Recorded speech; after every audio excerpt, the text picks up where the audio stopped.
Welcome to వార్తా night. ముందుగా headlines చూద్దాం.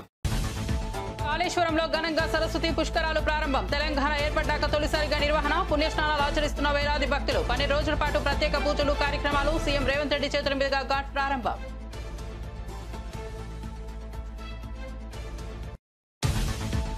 ఆపరేషన్ సింధూర్ అనంతరం రాజ్నాథ్ సింగ్ తొలిసారి జమ్మూ కాశ్మీర్లో పర్యటన. బాధ్యతారహిత పాకిస్తాన్ చేతిలోని అణ్వాయుధాల భద్రతపై ప్రపంచం దృష్టి సారించాలని విజ్ఞప్తి.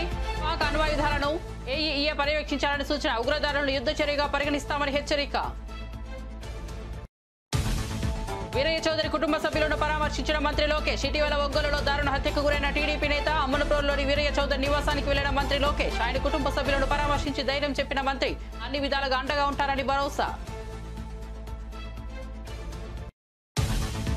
భూ రికార్డుల ప్రక్షాళనకు కేంద్రం బృహత్ ప్రణాళిక. టెక్నాలజీతో సమగ్ర సర్వే అని కేంద్ర సహాయ మంత్రి వెల్లడి. భూ వివాదాల పరిష్కారానికి కేంద్రం కొత్త సర్వే టెక్నాలజీతో సమగ్ర భూ సర్వే రీసర్వే ఆధార్తో భూ రికార్డుల అనుసంధానం తప్పనిసరి. గుంటూరులో కేంద్ర మంత్రి పెమ్మసాని ప్రకటన.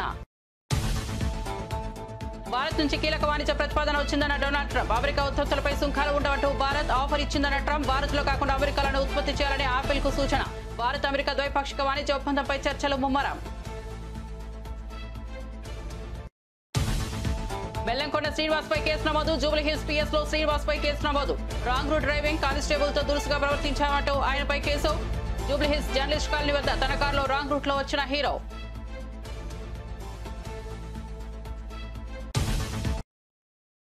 ఇక వార్త వివరాల్లోకి వెళ్తే తెలంగాణలోని ప్రఖ్యాత పుణ్యక్షేత్రం కాళేశ్వరంలో సరస్వతి పుష్కరాలు గురువారం ఘనంగా ప్రారంభమయ్యాయి. భూపాలపల్లి జిల్లాలో గోదావరి ప్రాణహిత అంతర్వాహినిగా ప్రవహించే సరస్వతి నదుల త్రివేణి సంగమం వద్ద భక్తులు పవిత్ర స్నానాలు ఆచరిస్తున్నారు. తెలంగాణ రాష్ట్రం ఏర్పడిన తరువాత జరుగుతున్న తొలి సరస్వతి పుష్కరాలు కావడంతో వీటికి విశేష ప్రాధాన్యత ఏర్పడింది. రాష్ట్ర పరిశ్రమలు ఐటీ శాఖ మంత్రి డి శ్రీధర్ బాబు తన కుటుంబ సభ్యులతో కలిసి గురువారం ఉదయాన్నే త్రివేణి సంగమంలో పుణ్యస్నానం ఆచరించి ప్రత్యేక పూజలు నిర్వహించారు. ఈ సందర్భంగా ఆయన మాట్లాడుతూ కాళేశ్వరంలోని త్రివేణి సంగమం వద్ద పవిత్ర సరస్వతి పుష్కరాల్లో పాల్గొనడం ఎంతో అదృష్టంగా భావిస్తున్నారని తెలిపారు. వేలాదిగా తరలివచ్చిన భక్తులను చూడటం గొప్ప ఆధ్యాత్మిక అనుభూతినిచ్చిందని తెలిపారు. శ్రీ శ్రీ మాధవానంద సరస్వతిజీ తొలి పుణ్యస్నానం ఆచరించడం ఈ కార్యక్రమానికి మరింత పవిత్రతను చేకూర్చిందని మంత్రి పేర్కొన్నారు.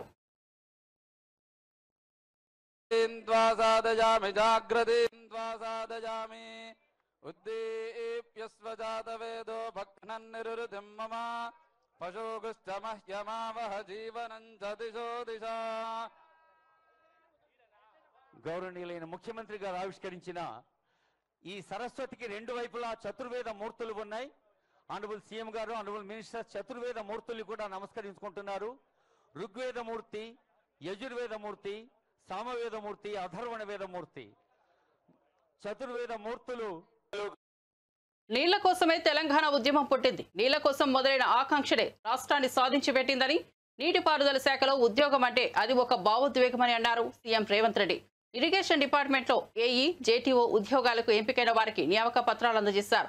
ప్రాజెక్టుల నాణ్యత విషయంలో ఇంజనీర్లు ఎలాంటి ఒత్తిళ్లకు లొంగవద్దని సూచించారు. గడిచిన 15 నెలల్లో నీటిపారుదల శాఖలోని 1161 ఉద్యోగ ఖాళీలను భర్తీ చేశామని చెప్పారు. గ్రూప్ 1 నియామకాలను అడ్డుకోవడం వెనుక ఉన్న రాజకీయ నాయకులు ఎవరో అందరికీ తెలుసని, త్వరలోనే గ్రూప్స్ ఉద్యోగుల నియామకాలు పూర్తి చేస్తామని చెప్పారు ముఖ్యమంత్రి రేవంత్ రెడ్డి. ఇంజనీర్ల పని ఇంజనీర్లే చేయాలి. ఆనాడు నెహ్రూ శంకుస్థాపన చేసిన నాగార్జున సాగర్, శ్రీశైలం ప్రాజెక్టుతోనే ఇప్పటికీ మనకు నీళ్లు అందుతున్నాయని గుర్తు చేశారు. ఎండి ఉగ్రద్రవాలు వచ్చినా ఇప్పటికీ చెక్కు చెదరలేదని అన్నారు. ఇంజనీర్ల పనే చేయండి. పొలిటికల్ ఎగ్జిక్యూటివ్స్ గా మేము మీరిచ్చే సాంకేతిక పరమైన సమాచారాన్ని ప్రాతిపదికన ప్రాజెక్టులు కట్టాలా లేదా పాలసీ డెసిషన్ మాత్రమే పొలిటికల్ ఎగ్జిక్యూటివ్స్ చేయాలి. ఇంజనీర్లు చేయాల్సిన పని ప్రజాప్రతినిధులు, మంత్రులు, ముఖ్యమంత్రులు చెయ్యకూడదు. అట్లా చేస్తే ఏమవుతుందో కాళేశ్వరం ఒక ఉదాహరణ. ఇంజనీర్ల గౌరవం ఇంజనీర్లకు ఉండాలి. మీరు కష్టపడి చదువుకున్న అసిస్టెంట్ ఎగ్జిక్యూటివ్ ఇంజనీర్ గా మీ ఉద్యోగ బాధ్యతలు మొదలు పెడితే చీఫ్ ఇంజనీర్ కావాలి, లేకపోతే ఇంజనీరింగ్ చీఫ్ కావాలంటే 30 ఏళ్ళు శాఖలో కష్టపడి మెట్టు ఎక్కుకుంటూ వస్తే ఇంజనీరింగ్ చీఫ్ అనే ఉద్యోగం వస్తుంది. కాలం కలిసి వస్తే ఎమ్మెల్యే కావచ్చు, మంత్రి కావచ్చు, ముఖ్యమంత్రి కావచ్చు, 3 ఏళ్లలోనే 2 ఏళ్లలోనే. ఇంజనీరింగ్ చీఫ్ 30 ఏళ్ళు అయితే కానీ కాలేరు. 30 ఏళ్ళ అనుభవం, గాలి కొట్టుకొచ్చిన అవకాశంతో గాలి మోటార్లు తిరుక్కుంటూ ఇక్కడ బ్రిడ్జులు కట్టండి, ఇక్కడ బారేజులు కట్టండి, ఇక్కడ రిజర్వాయర్లు కట్టండి అని చెప్తే ఎట్లా జరుగుద్దో ఏం జరుగుతుందో కండ్ల ముందల కాళేశ్వరం ఉంది. అందుకే ఎవరైనా అధికారులు, నేను స్పష్టంగా చెప్తున్నా, రాజకీయ నాయకులకు ఉన్న పరిమితమైన జ్ఞానంతో మీకు ఏదైనా తెలంగాణ రాష్ట్రానికి జరిగిన పాకిస్తాన్ అణు కేంద్రాలను అంతర్జాతీయ సంస్థ పర్యవేక్షణలోకి తీసుకురావాల్సిన సమయం ఆసన్నమైందని భారత రక్షణ మంత్రి రాజ్నాథ్ సింగ్ అన్నారు. దేశంలో ఎలాంటి ఉగ్రవాద దాడి జరిగినంత వరకే ప్రస్తుత కాల్పుల విరమణ ఒప్పందాన్ని భారత్ గౌరవిస్తోందని ఆయన స్పష్టం చేశారు. శ్రీనగర్లోని బాదహమీబాగ్ కంటోన్మెంట్ ప్రాంతంలో సైనిక ప్రధాన కార్యాలయంలో ఆర్మీ సైనికులను ఉద్దేశించి రాజ్నాథ్ సింగ్ ప్రసంగించారు. ఈ సందర్భంగా రాజ్నాథ్ సింగ్ మాట్లాడుతూ, వారు మన తలపై దాడి చేయడానికి ప్రయత్నించినప్పుడు మనం వారి ఛాతిపై దెబ్బ కొట్టి పెద్ద గాయం చేశాం. మన ఆపరేషన్ సింధు నిస్సందేహంగా భారత్ చేపట్టిన అతిపెద్ద ఉగ్రవాద వ్యతిరేక చర్య అని పేర్కొన్నారు. ఇటీవల జరిగిన ఘర్షణల్లో ప్రాణాలు కోల్పోయిన వీర సైనికులకు ఏప్రిల్ 22న పహల్గాంలోని బైసరన్ ప్రాంతంలో ఉగ్రవాదులు జరిపిన దాడిలో మరణించిన 26 మంది పౌరులకు ఆయన నివాళులర్పించారు. उन्होंने इसमें उनको विलंब हुआ है, फिर भी वो यहाँ पर मौजूद हैं। साथियों, आज लखनऊ में BrahMos integration and testing facility centre के उद्घाटन के शुभ अवसर पर मैं आप सबसे बातचीत करते हुए बेहद प्रसन्नता की अनुभूति कर रहा हूं। मेरी बड़ी इच्छा थी कि मैं स्वयं उपस्थित होकर आप सबके बीच मैं रहूं, आप सबसे मैं सीधा संवाद करूं, पर मैं क्यों नहीं आ पाया, यह बात आप सभी जानते हैं। अभी जिस परिस्थिति से हम गुजर रहे हैं उसे देखते हुए मेरा दिल्ली में रहना यह अति आवश्यक था। इसलिए मैं वीडियो कॉन्फ्रेंसिंग के माध्यम से आप सभी से जुड़ रहा हूं। मैं भले ही आपके बीच नहीं आया, लेकिन अपने उत्साह के माध्यम से आप मुझ तक जरूर पहुंच गए हैं। यह अपने आप में एक संदेश है कि चाहे हम किसी भी परिस्थिति में रहें, यह देश चलता रहेगा और हमारा काम नहीं रुकेगा। किसी भी स्थिति में हमारा संवाद नहीं टूटेगा। साथियों, आज का दिन हमारे शहर लखनऊ और हमारे राज्य उत्तर प्रदेश और हमारे पूरे देश के लिए एक ऐतिहासिक दिन है। आज का दिन मैं समझता हूं उस शक्ति की आराधना का दिन है जो हमारी सेनाओं को संबल प्रदान करती है, जो हमारी सेनाओं में निहित होकर दुश्मन पर कहर बरसाती है। आज का दिन मेरे लिए व्यक्तिगत रूप से बहुत ही महत्वपूर्ण है, क्योंकि मैंने अपने शहर लखनऊ के लिए एक सपना देखा था कि मेरा शहर भारत के डिफेंस सेक्टर को मजबूत करने में एक बड़ा योगदान दे। वह सपना अब पूरा हो रहा है। साथियों, BrahMos integration and testing facility का उद्घाटन इसलिए भी महत्व रखता है क्योंकि आज का दिन बहुत ही खास है। आप सब तो जानते ही हैं कि आज नेशनल टेक्नोलॉजी डे है। आज ही के दिन 1908 समयबद्ध तरीके से पूरा करते रहे। इस मौके पर मैं उत्तर प्रदेश के माननीय मुख्यमंत्री श्री योगी आदित्यनाथ जी का विशेष आभार प्रकट करता हूं। यदि इतने कम समय में ब्रह्मोस की इंटीग्रेशन एंड टेस्टिंग फैसिलिटी की स्थापना हो सकी, तो इसके पीछे योगी जी का बहुत बड़ा योगदान है। मैं डीआरडीओ, हमारे वैज्ञानिक, हमारे इंजीनियर्स और इस प्रोजेक्ट से जुड़े हर व्यक्ति और संस्था को मैं हृदय से बधाई देता हूं। आप लोगों ने दिन रात मेहनत करके इस इंटीग्रेशन एंड टेस्टिंग फैसिलिटी को खड़ा किया है। देश भर के वैज्ञानिक, इंजीनियर्स और युवाओं का योगदान हमें इस फैसिलिटी सेंटर में देखने को मिलेगा। मैं आपकी मेहनत और लगन को नमन करता हूं। టీడీపీ నేత మాజీ ఎంపీపీ ముప్పవరపు వీరయ్య చౌదరి కుటుంబ సభ్యులను విద్యా ఐటీ శాఖల మంత్రి నారా లోకేష్ పరామర్శించారు. ఉదయం ప్రకాశం జిల్లా నాగులపులపాడు మండలం అమ్మనబ్రోలులోని వీరయ్య చౌదరి నివాసానికి వెళ్లిన మంత్రి లోకేష్ ముందుగా ఆయన చిత్రపటానికి పూలమాలలు వేసి నివాళులు అర్పించారు. అనంతరం వీరయ్య చౌదరి సతీమణి, కుమారుడు, ఇతర కుటుంబ సభ్యులను పరామర్శించి ధైర్యం చెప్పారు. వీరయ్య చౌదరితో తనకున్న అనుబంధాన్ని సందర్భంగా మంత్రి గుర్తు చేసుకున్నారు. యువకులం పాదయాత్ర సమయంలో తనతో పాటు అడుగులు వేశారని, పార్టీ బలోపేతం కోసం కృషి చేసిన వీరయ్య చౌదరి దారుణ హత్య బాధాకరమని అన్నారు. హత్య నిందితులను కఠినంగా శిక్షిస్తామన్నారు. వీరయ్య చౌదరి కుటుంబానికి పార్టీ అన్ని విధాలుగా అండగా ఉంటుందని భరోసా ఇచ్చారు.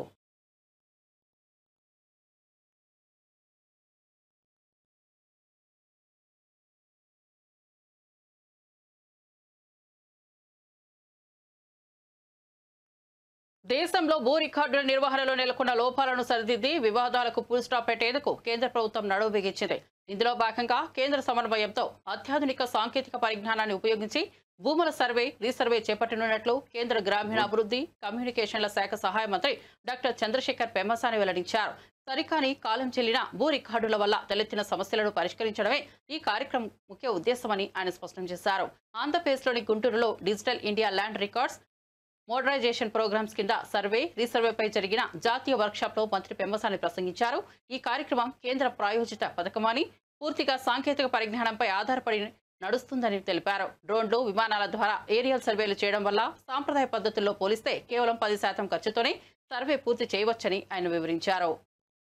Such a high quality national conference in Guntur gives me a personal satisfaction. So when it comes to this conference, as you all know, land is not just a physical asset in India. It is a symbol of identity, security, and dignity. More than 90% of the people, the land and property is the single most valuable asset. However, still inaccurate or outdated land records have long been the root cause of widespread disputes, delays in development, and denial of justice. And if you look at it in the entire civil court structure, around 2/3, more than 60-70% of disputes are related to land.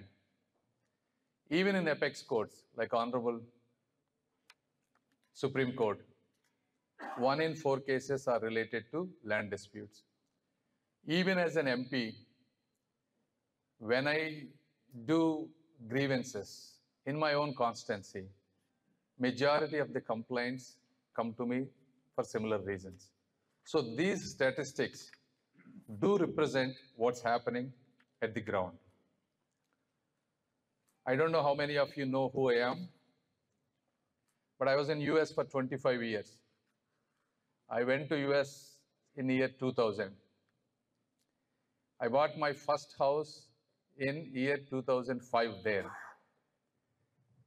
So the process was, I chose a realtor who showed me several houses. I picked a house. We're going to buy this house. And some price was set. Then he told me, sir, today there will be a date, we are going to close the house. He gave me a date.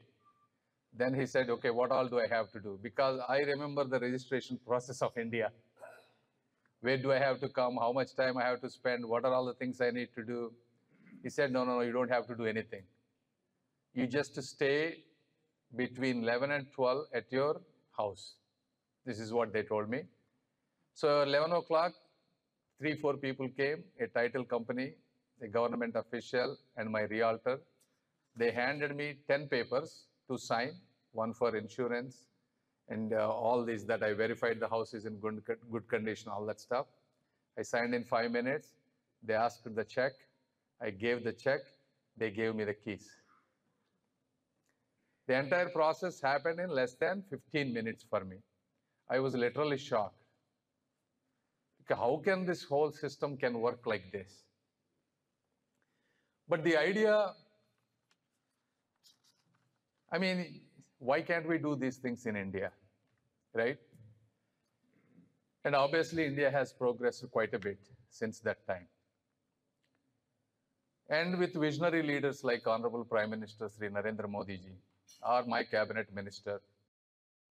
YCP నేత గన్నవరం మాజీ MLA Vallabhaneni వంశీని jail నుంచి హుటాహుటిన ఆసుపత్రికి తరలించారు. శ్వాస తీసుకోవడంలో ఆయనకు ఇబ్బంది తలెత్తడంతో జైలు అధికారులు ఆసుపత్రికి తీసుకెళ్లారు. వంశీకి ప్రస్తుతం ఆసుపత్రిలో వైద్యం కొనసాగుతోంది. అయితే విషయం బయటకు తెలియడంతో ఆసుపత్రి వద్దకు వైసీపీ శ్రేణులు భారీగా చేరుకున్నట్లు సమాచారం. కాగా సత్యవర్ధన్ కిడ్నాప్ కేసులో వంశీకి విజయవాడలో ఎస్సీ/ఎస్టీ కోర్టు మంగళవారం బెయిల్ మంజూరు చేసిన విషయం తెలిసిందే. ఆయనతో పాటు మరో 4గురికి ఈ కేసులో కోర్టు బెయిల్ మంజూరు చేసింది. అయితే గన్నవరం టీడీపీ కార్యాలయంపై కేసులో వంశీ ప్రస్తుతం విజయవాడ జిల్లా జైల్లో రిమాండ్ ఖైదీగా ఉన్నారు. ఈ క్రమంలో తాజాగా ఆయన అస్వస్థతకు గురి కావడంతో అధికారులు చికిత్స కోసం ఆసుపత్రికి తరలించారు. వల్లభనేని వంశీ ఆరోగ్యంపై వైసీపీ శ్రేణులు ఆందోళన వ్యక్తం చేస్తున్నాయి. అమెరికా అధ్యక్షుడు డొనాల్డ్ ట్రంప్ గురువారం నాడు కీలక వ్యాఖ్యలు చేశారు. మరో అమెరికన్ వస్తువులపై ఎలాంటి సుంకాలు విధించకుండా ద్వైపాక్షిక వాణిజ్య ఒప్పందం కుదుర్చుకోవడానికి భారత్ ముందుకొచ్చిందని ఆయన తెలిపారు. ఖతార్ రాజధాని దోహాలో పర్యటిస్తున్న ట్రంప్ అక్కడ వ్యాపార ప్రతినిధులతో జరిగిన సమావేశంలో ఈ విషయాన్ని వెల్లడించారు. సుంకాలు లేకుండా వాణిజ్యం చేసుకునేందుకు భారత్ ఓ ఒప్పందాన్ని ప్రతిపాదించిందని ట్రంప్ పేర్కొన్నారు. అయితే ఈ ప్రతిపాదనకు సంబంధించి మరిన్ని వివరాలను ఆయన వెల్లడించలేదు. ఇదే సమయంలో ఆపిల్ సీఈఓ టిమ్ కుక్ తో తాను మాట్లాడినట్లు ట్రంప్ తెలిపారు. భారత్ లో మరిన్ని తయారీ కేంద్రాలను ఏర్పాటు చేయాలన్న ప్రణాళికను విరమించుకొని అమెరికాలోనే ఆ ప్లాంట్లను నిర్మించడంపై దృష్టి పెట్టాలని సూచించినట్లు చెప్పారు. ఆపిల్ తన ఉత్పత్తిని అమెరికాలో పెంచనుందని ట్రంప్ పేర్కొన్నారు. It's coming in. And I had a little problem with Tim Cook yesterday. I said to him, Tim, you're my friend. I treated you very good. You're coming in with $500 billion, but now I hear you're building all over India. I don't want you building in India. You can build in India if you want to take care of India, because India is one of the highest tariff nations in the world. It's very hard to sell into India. And they've offered us a deal where basically they're willing to literally charge us no tariff. So we go from the highest tariff, you couldn't do business in India. We're not even a top 30 in India because the tariff is so high, to a point where they have actually told us, I assume you too, Scott, you were working on that also, that there will be no tariff, right? Would you say that's a difference? They're the highest, and now they're saying no tariff. But I said to Tim, Tim, look, we've treated you really good. We put up with all the plants that you built in China for years. Now you got to build us. We're not interested in you building in India. India can take care of themselves. They're doing very well. Tollywood యువ hero Bellamkonda Sai Srinivas పై Hyderabad Jubilee hills పోలీసులు case నమోదు చేశారు. Traffic లో wrong route లో వెళ్లడమే కాకుండా constable తో దురుసుగా ప్రవర్తించారంటూ ఆయనపై జూబ్లీ హిల్స్ పోలీస్ స్టేషన్ లో కేసు నమోదైంది. కాగా జూబ్లీ హిల్స్ జర్నలిస్ట్ కాలనీ వద్ద శ్రీనివాస్ తన కారులో రాంగ్ రూట్ లో వచ్చాడంటూ ఓ వీడియో సోషల్ మీడియాలో వైరల్ అయిన విషయం తెలిసిందే.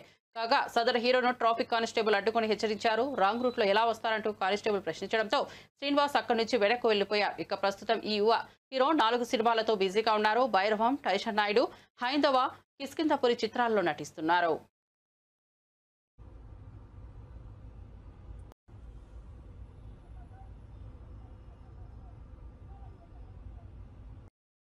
ఆంధ్రప్రదేశ్లో డిజిటల్ పాలనను విస్తరింపజేసే దిశగా రాష్ట్ర ప్రభుత్వం గట్టిగా అడుగులు వేస్తోందని ఏపీటీఎస్ చైర్మన్ మన్నవ మోహన్ కృష్ణ తెలిపారు. విజయవాడలో నిర్వహించిన మీడియా సమావేశంలో ఆయన మాట్లాడుతూ కూటమి ప్రభుత్వం అధికారంలోకి వచ్చిన తర్వాత ఐటీ రంగ అభివృద్ధికి ప్రత్యేక ప్రాధాన్యత ఇస్తున్నామని చెప్పారు. రాష్ట్ర వ్యాప్తంగా 26 జిల్లాల్లో ఏపీ టెక్నాలజీ సర్వీసెస్ కార్యాలయాలు ఏర్పాటు చేశామని చెప్పారు. సాంకేతిక సేవలు, సైబర్ సెక్యూరిటీ విభాగాలను మరింత విస్తరించే ప్రణాళికలో ఉన్నామని వివరించారు. ప్రభుత్వ శాఖలతో పాటు ప్రైవేట్ రంగానికి కూడా సైబర్ ఆడిటింగ్ సేవలు అందించబోతున్నామని, ముఖ్యంగా బ్యాంకింగ్, ఆరోగ్య, బీమా, టెలికాం రంగాలను లక్ష్యంగా పెట్టుకున్నామని పేర్కొన్నారు. ఇంకోటి ఆధార్ ఎనేబుల్డ్ సర్వీసెస్. ఆంధ్రప్రదేశ్లో ఆధార్ ఆధారిత సేవలకు ఏపీటీఎస్ ఒక నోడల్ ఇంప్లిమెంటేషన్ ఏజెన్సీగా పనిచేస్తూ ఉంది. యుఐడిఏఐ గైడ్లైన్స్ అనుసరించి ఏవిఏ మరియు కేవిఏ సర్వీసెస్ని అందిస్తుంది. ఏయుఏ అంటే authentication user agency services and KUA అంటే know your customer authentication user agency services. అంటే పౌరుల యొక్క బయోమెట్రిక్స్ మరియు వాళ్ళ జాగ్రాఫిక్ డేటా ఆధారంగా పౌర సేవలను అందించడానికి ఈ అథెంటికేషన్ జరుగుతోంది. ప్రభుత్వ పౌర సేవల్లో భాగంగా ఆంధ్రప్రదేశ్ ప్రభుత్వం ఎన్నో ప్రభుత్వ విభాగాలకు ఏపీటీఎస్ ఈ అథెంటికేషన్ సర్వీసెస్ అందిస్తూ ఉంది. ప్రభుత్వం ప్రజలకు అందిస్తున్న సంక్షేమ పథకాలు మరియు సేవలు అర్హులకు అందటానికి జరగటంలో ఇది చాలా ముఖ్యం. ఈ ప్రక్రియ సజావుగా, సురక్షితంగా జరగటంలో డిజిటల్ సిగ్నేచర్ సర్టిఫికేట్లు ఎంతో కీలక పాత్ర పోషిస్తాయి. ప్రభుత్వ ఉద్యోగుల్లో అందరూ కూడా అఫీషియల్ సిగ్నేచర్స్కి డిజిటల్ సిగ్నేచర్సే వాడాలి అని చెప్పేసి అని ప్రభుత్వం కూడా నిర్దేశించడం జరిగింది. ఆంధ్రప్రదేశ్లోని అన్ని ప్రభుత్వ విభాగాలకు ఈ డిజిటల్ సిగ్నేచర్స్ని ఏపీటీఎస్ అందిస్తోంది, డిజిటల్ సిగ్నేచర్ సర్టిఫికెట్ని అందిస్తోంది. గత 10 నెలల కాలంలో ఏపీటీఎస్ దాదాపు 19,500. అమరావతిలోని సచివాలయంలో ముఖ్యమంత్రి చంద్రబాబు నాయుడు అధ్యక్షతన 6వ రాష్ట్ర పెట్టుబడుల ప్రోత్సాహక మండలి సమావేశం జరిగింది. ఈ సమావేశానికి మంత్రులు గొట్టిపాటి రవికుమార్, అచ్చెన్నాయుడు, కందుల దుర్గేష్, వాసంశెట్టి సుభాష్ హాజరయ్యారు. ప్రధాన కార్యదర్శి విజయానంద్తో పాటు పలువురు ఉన్నతాధికారులు పాల్గొన్నారు. పెట్టుబడులపై రాష్ట్రానికి వచ్చే అవకాశాలు, పరిశ్రమల స్థాపన, పారిశ్రామిక ప్రోత్సాహక నిధులు తదితర అంశాలపై సమావేశం సమీక్ష జరిగింది. కొత్తగా వచ్చే పరిశ్రమలకు అనువైన భూములు కేటాయించిన చర్చ జరిగినట్టు సమాచారం. రాష్ట్ర అభివృద్ధికి పెట్టుబడుల ఆహ్వానం ఎంతో కీలకమని సీఎం చంద్రబాబు అభిప్రాయపడ్డారు. పారిశ్రామికీకరణలో వేగం పెంచేందుకు విభిన్న రంగాలపై దృష్టి సారించాలని ఆయన సూచించారు. తెలంగాణ ఆవిర్భావ దినోత్సవం సందర్భంగా జూన్ 2న తెలంగాణ జాగృతి ఆధ్వర్యంలో యువ కవుల సమ్మేళనం నిర్వహించనున్నారు. ఈ సందర్భంగా జాగృతి అధ్యక్షురాలు ఎమ్మెల్సీ కల్వకుంట్ల కవిత సమ్మేళనం పోస్టర్ను ఆవిష్కరించారు. తెలంగాణ స్ఫూర్తిని ప్రతిబింబించే కవిత్వాన్ని ప్రోత్సహించడమే లక్ష్యంగా ఈ కార్యక్రమాన్ని నిర్వహిస్తున్నట్లు తెలిపారు. బీఆర్ఎస్ నేతల విమర్శలకు మంత్రి సీతక్క కౌంటర్ ఇచ్చారు. కాళ్లు కడిగించుకునే దొరల సంస్కృతి మీరి ఇప్పుడు అధికారం పోయిన తర్వాత ఆత్మగౌరవం గుర్తొచ్చిందా అంటూ ప్రశ్నించారు. మిస్ వరల్డ్ కంటెస్టెంట్ కాళ్లు ప్రభుత్వం కడగలేదని తప్పుడు ప్రచారం చేయడం మానుకోండి, తప్పుడు మాటలు బంద్ చేయండి అంటూ తీవ్ర వ్యాఖ్యలు చేశారు. సిగ్గనిపించట్లే మీకు? ప్రభుత్వం చేసిందా? మీరు ఎంతో మంది సినిమా యాక్టర్లతోటి ఆ యాక్టర్లు ఈ యాక్టర్లు ఈ వెంకలు ఆ వెంకలు ఆ వంకలు ఈ వెంకలతోటి వాళ్ళ కోసం హైదరాబాద్ నంతా ఏదోదో చేసినప్పుడు గుర్తుకు రాలే మీకు తెలంగాణ ఆత్మగౌరవం? ఈరోజు తప్పుడు మాటలు బంద్ చేయండి. ప్రజలు ఎవరు కూడా ఊరుకోరు. కాబట్టి సవితమ్మ అబద్ధాలకు అంబాసిడర్గా మారకు. తెలంగాణ ప్రభుత్వం ఎవరి కాళ్ళు కడిగడానికి సిద్ధంగా లేదు. మీలాంటి వాళ్ళు, మీ నాయకులు లాంటి వాళ్ళు తెలంగాణ ప్రజలను అణిచిపెట్టి కాళ్ళు కడిగించుకునే చరిత్ర, కాళ్ళు మొక్కించుకునే చరిత్ర ఆ కుటుంబాలది, ఆ నాయకులది, ఆ దొరతనాంది, ఆ దురహంకారంది. ఆ దురహంకారానికి వ్యతిరేకంగానే ఈ తెలంగాణ సమాజం తిరుగుబాటు జెండాను ఎగిరేసింది. కాబట్టి ఇక్కడ నిన్న జరిగిన దాంట్లో కేవలం మేము తెలంగాణ సంస్కృతి, గిరిజన సంస్కృతి, సాంప్రదాయాల బద్ధంగానే మేము అక్కడ చేసినాం. కాకతీయుల వారసత్వాన్ని, కాకతీయుల యొక్క పరిపాలనను, రుద్రమాదేవి యొక్క శౌర్యాన్ని, పౌరుషాన్ని అక్కడ కళారూపంలో కూడా ప్రదర్శించడం జరిగింది. సక్సెస్ అయినందుకు మరి ఓర్వలేక రకరకాల కామెంట్ చేస్తారు. అధికారం పోయిన తర్వాత ప్రజలు గుర్తుకొస్తారు. అధికారం పోయిన తర్వాత నీకు ఆత్మగౌరవం గుర్తుకొస్తుంది. ప్రభుత్వం అనడానికి సిగ్గనిపించట్లే మీకు? ప్రభుత్వం చేసిందా? మీరు ఎంతో మంది సినిమా యాక్టర్లతోటి ఆ యాక్టర్లు ఈ యాక్టర్లు ఈ వెంకలు ఆ వెంకలు ఆ వంకలు ఈ ఎక్సైజ్ శాఖ మంత్రి కొల్లు రవీంద్ర తీవ్ర ఆరోపణలు చేశారు. మద్యం కుంభకోణానికి సూత్రధారి, పాత్రధారి వైఎస్ఆర్సీపీ అధినేత జగన్మోహన్ రెడ్డి అని మండిపడ్డారు. అమరావతిలోని ఎన్టీఆర్ భవన్లో ఏర్పాటు చేసిన మీడియా సమావేశంలో మాట్లాడిన ఆయన గత ప్రభుత్వం మద్యం పాలసీ పేరిట భారీ స్కామ్ జరిగిందని ఆరోపించారు. అక్రమ ఒప్పందాలతో కోట్లు లూటీ చేశారని, విచారణ జరిపి బాధ్యులపై కఠిన చర్యలు తీసుకుంటామని స్పష్టం చేశారు.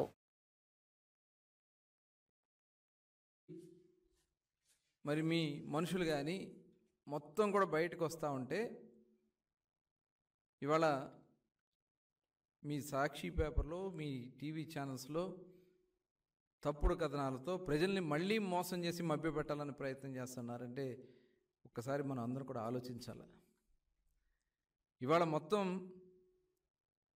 దొరికినటువంటి దొంగలు ఇవాళ, అందుకని మేము మొట్టమొదటి నుంచి కూడా ప్రభుత్వం వచ్చిన వెంటనే వైట్ పేపర్స్ రిలీజ్ చేశాం. వైట్ పేపర్స్లో క్లియర్గా ఎక్కడెక్కడ దోపిడీ జరిగింది, ఏ రకంగా వీళ్ళు దాన్ని ఉపయోగించుకున్నారు అని క్లియర్గా మేము ఇచ్చాం. ఇవాళ ఏదైతే మేము ఇచ్చామో అదే విషయాన్ని వైఎస్ఆర్ పార్టీకి నెంబర్ 2గా ఉన్నటువంటి వ్యక్తులు కూడా బయటికి చెప్పారు.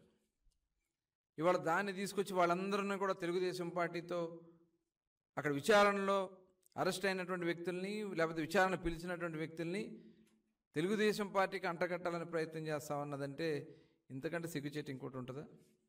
నేను ఈ సందర్భంగా అడుగుతా ఉన్నా, ఈ కుంభకోణంలో గత నెల రోజులుగా వస్తున్నటువంటి వార్తల్లో విజయసాయిరెడ్డి గారిని విచారణ చేస్తే ఆయన ఏ పార్టీ? మిథున్ రెడ్డి గారు ఏ పార్టీ? రాజకేశ్వరరెడ్డి మరి ఆయన ఎవరు? జగన్మోహన్ రెడ్డి గారు అనుచరుడు కాదా? గోవిందప్ప, ధనుంజయ రెడ్డి గారు, కృష్ణమోహన్ రెడ్డి గారు, వీళ్ళ పాత్రలన్నీ గురించి కూడా స్పష్టమైనటువంటి ఆధారాలతో ఇవాళ వార్తలు వస్తామంటే వీరంతా ఏ పార్టీకి చెందిన వాళ్ళు జగన్మోహన్ రెడ్డి గారు? ఇవాళ తప్పుడు కథనాలను మీరు రాయిస్తూ మసిపూసి మారేడుకాయ చేయాలని ప్రయత్నం చేస్తే జరగదు. సిట్ విచారణ జరుగుతుంది, వాస్తవ విషయాలు మొత్తం కూడా బయటకు వస్తాయి. ఎవరెవరు దీంట్లో పాత్రలు ఉన్నారో, పాత్రదారులు, సూత్రధారులు, ఎవరెవరు ఎక్కడ ఎంత దోపిడీ చేశారో మొత్తం కూడా బయటకు వస్తుంది. 2019లో వీరెవరికన్నా మద్యం వ్యాపారాలతో సంబంధాలు ఉన్నాయా? 2019కి ముందు మద్యం వ్యాపారంతో సంబంధం లేనటువంటి వీళ్ళు మద్యం వ్యాపారానికి కేవలం మీ ప్రభుత్వంలో వచ్చింది వాస్తవం కాదా? దీనికి పూర్తి ఆధారాలు ఉన్నాయి, వాస్తవం కాదా? ఇంకా ఏదో మభ్య పెట్టాలని బులెటిన్ ముగించే ముందు హెడ్లైన్స్ మరోసారి చూద్దాం. కాళేశ్వరంలో ఘనంగా సరస్వతి పుష్కరాలు ప్రారంభం. తెలంగాణ ఏర్పడ్డాక తొలిసారిగా నిర్వహణ. పుణ్యస్నానాలు ఆచరిస్తున్న వేలాది భక్తులు. 12 రోజుల పాటు ప్రత్యేక పూజలు, కార్యక్రమాలు. సీఎం రేవంత్ రెడ్డి చేతుల మీదుగా ఘాట్ ప్రారంభం.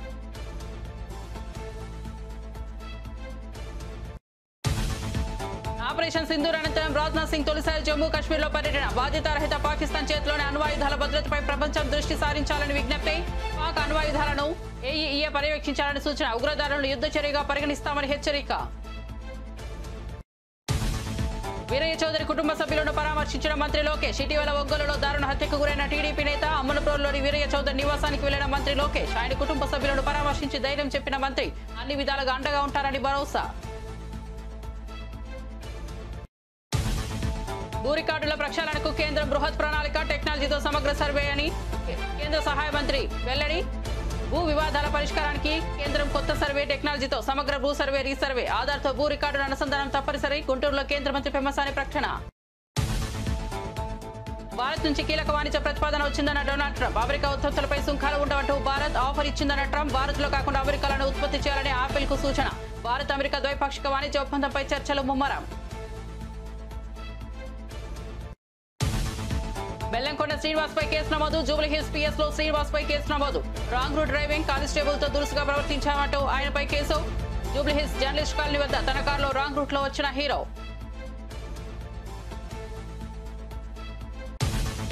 మరిన్ని అప్డేట్స్ కోసం చూస్తూనే ఉండండి వార్తా 9.